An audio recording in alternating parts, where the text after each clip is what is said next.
On June 28, 2025 in Tirupur, India, people discovered an abandoned car near a village temple.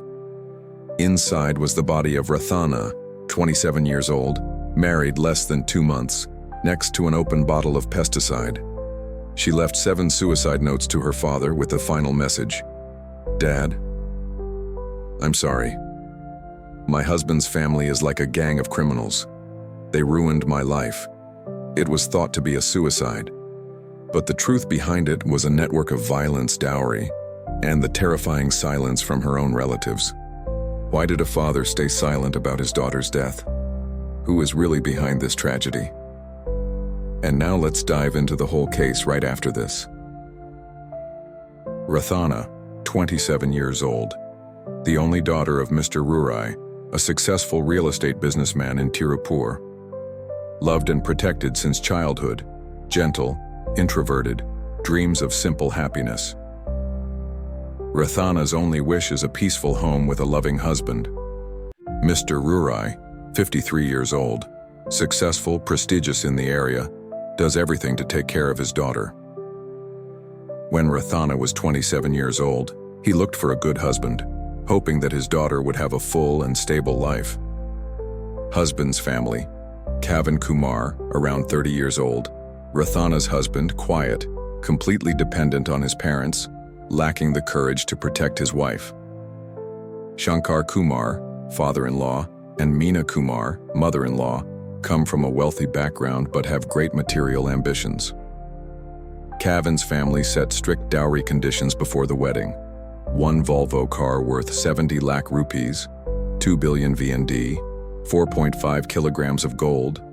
Mr. Rurai had to borrow money to pay for the car plus some gold, and promised to supplement the missing 2.5 kilograms of gold after the wedding. In many parts of India, dowry is still an unwritten rule. The bride's family must give gold, money, and vehicles to the groom's family. According to NCRB 2024 statistics, on average 20 Indian women die every day due to dowry-related issues. 70% of them commit suicide due to mental stress. Rathana's case is not an isolated case, but part of a common tragedy.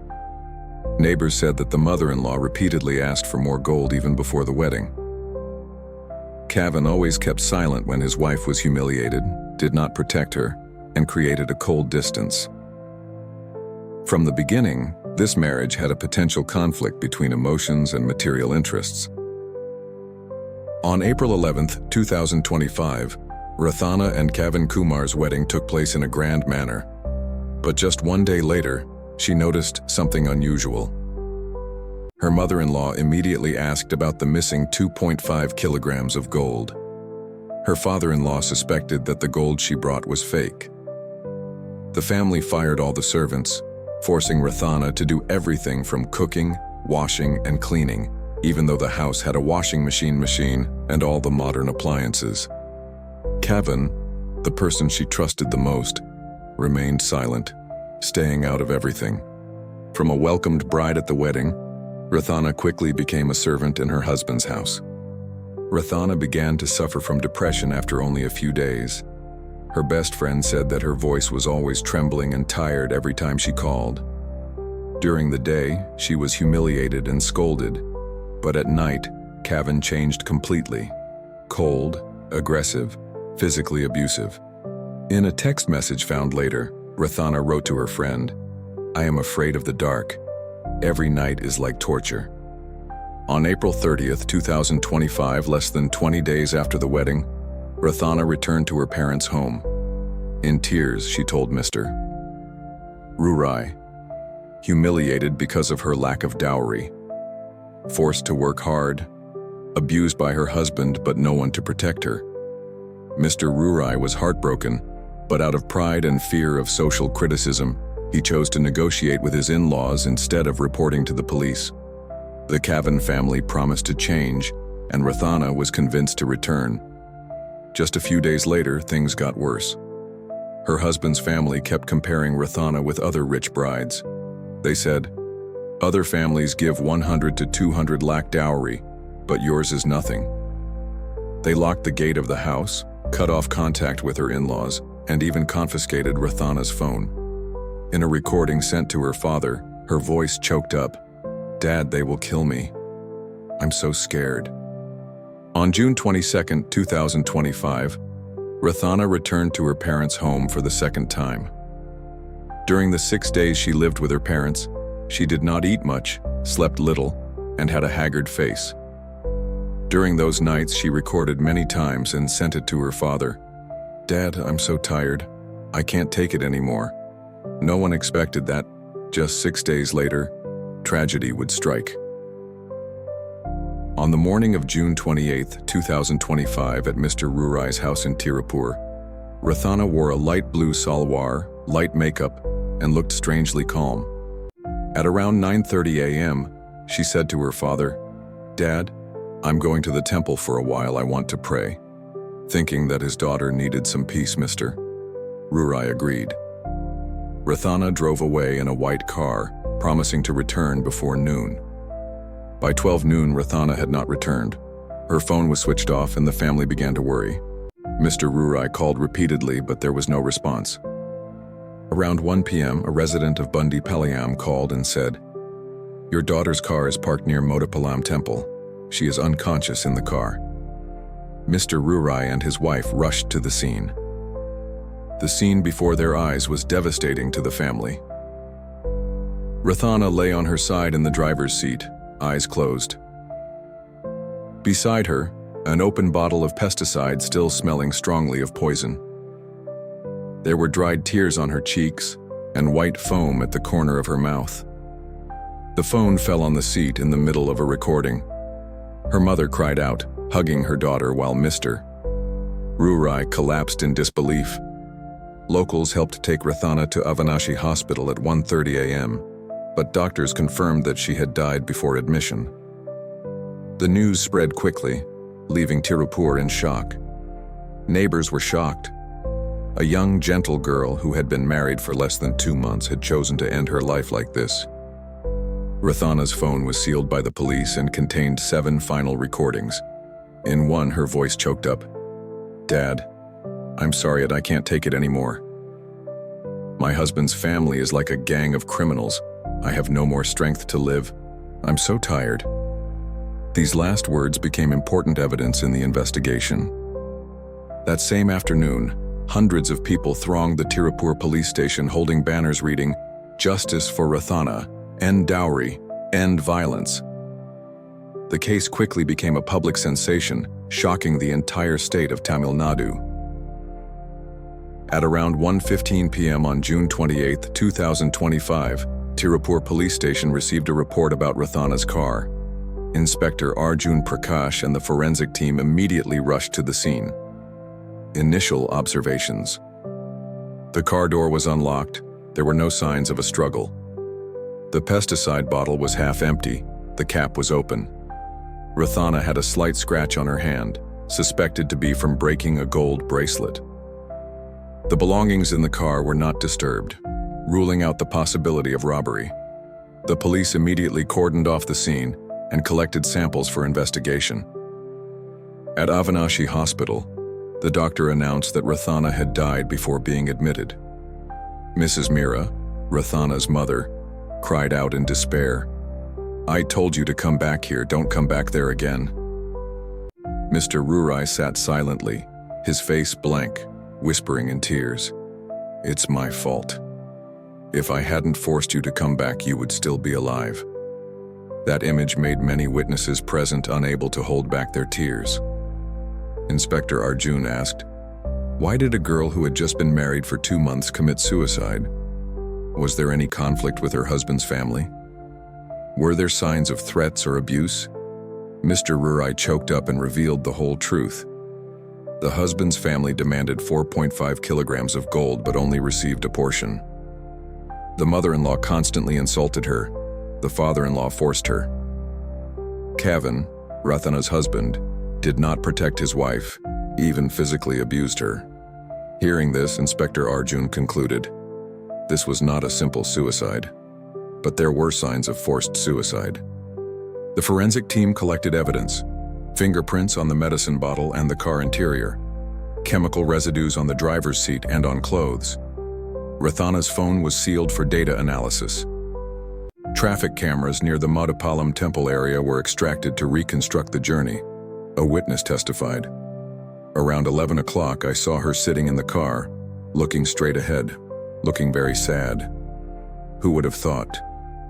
That same afternoon, the police contacted Kavan's family to request cooperation in the investigation. The mother-in-law refused to come, citing illness. The father-in-law turned off his phone.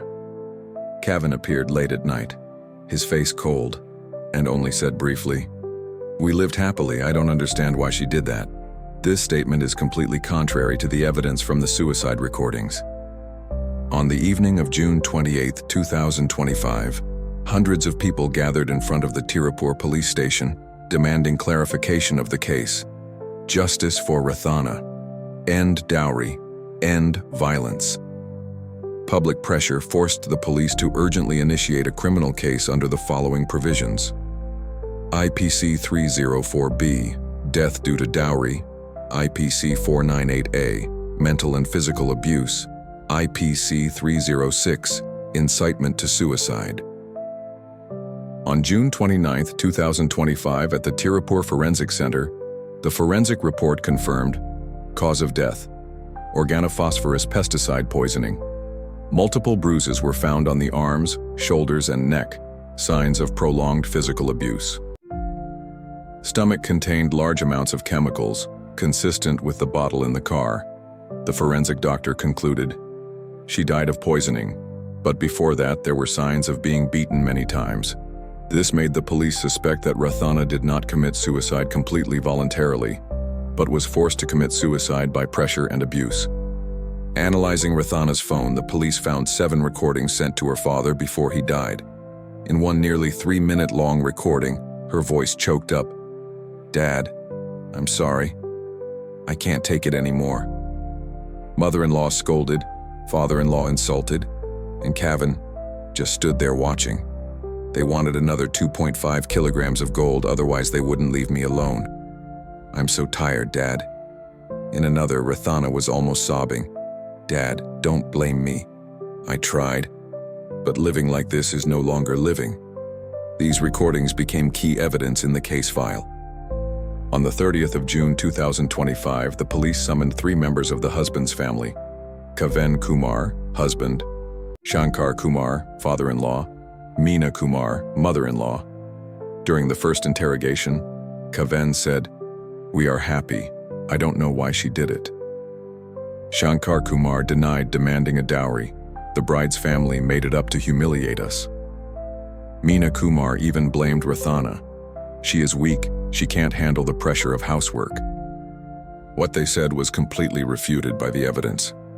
More than 50 messages from her mother-in-law on Rathana's phone, constantly demanding gold.